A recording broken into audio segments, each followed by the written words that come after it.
Hi Arenal, how's it going? Welcome to week 2, art class online.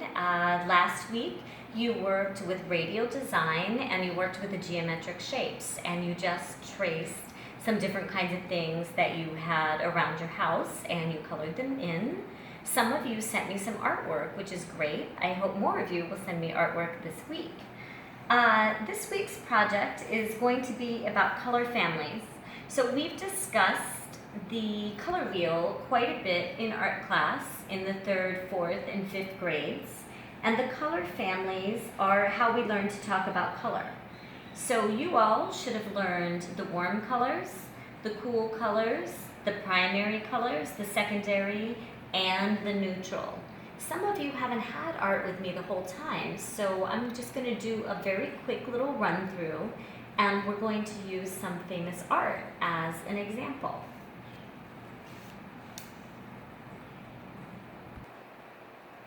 We're going to start with this piece by Pt1, and he is famous for just using the primary colors.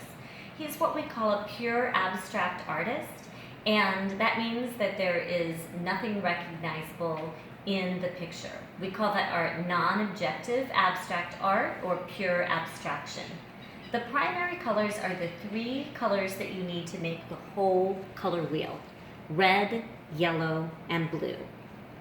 Okay, we are going to move on to the cool colors.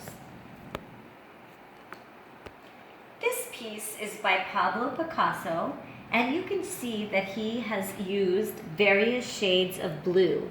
There's a little bit of green in here, so this could kind of fit into 2 color families. One of them is the cool colors with the blues and a little bit of green, and the other is monochromatic because it's basically all one shade of blue. Next up, we have the warm colors. This piece is by Southwest artist Georgia O'Keeffe. Georgia O'Keeffe is one of my favorite artists, and she is famous for doing super up-close images of flowers. She used acrylic paint. She also used oil pastel and chalk pastel in her work.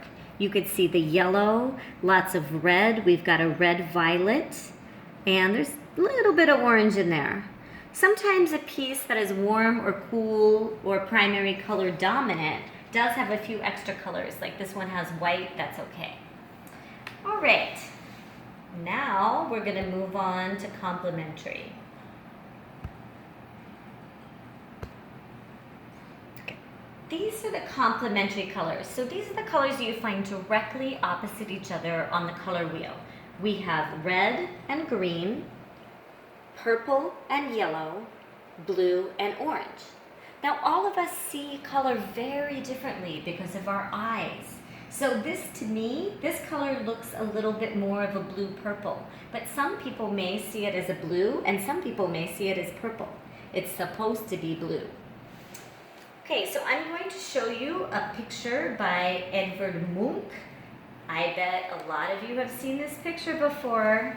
It's called The Scream. Oh! Edvard Munch did not paint all of that many paintings, but this is definitely his most famous work. And you can see that it is dominated by the complementary colors, orange and blue. Are there some other colors in there? Absolutely, but it's dominated by these 2 colors. Our next piece is going to be by Pablo Picasso, and then I'm going to explain our activity for the day.